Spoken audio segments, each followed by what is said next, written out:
ఏయ్ ఏందిరా నా పిల్లకాయలు వినేస్తున్నావా? 2 ఇయర్స్ నీ వెనక పడితే కనీసం దేకనన్నా దేకావా? వీడితో ఏకంగా మాట్లాడేస్తున్నావు. నువ్వు చెప్పాల్సింది నువ్వు చెప్పావు. నేను దీనికి త్వరలోనే ఆన్సర్ ఇస్తా. ఒక అమ్మాయిని నీ పిల్ల అనుకుంటే సరిపోదు, పక్కెళ్ళరా.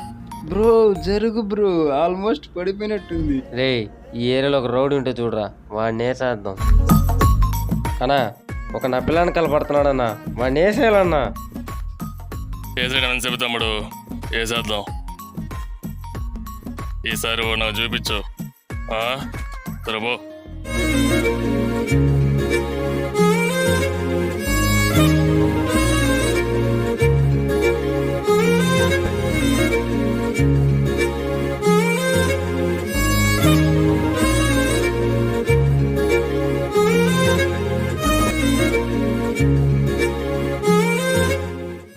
ఈ పిల్ల మనకు సెట్ అవుతుంది కానీ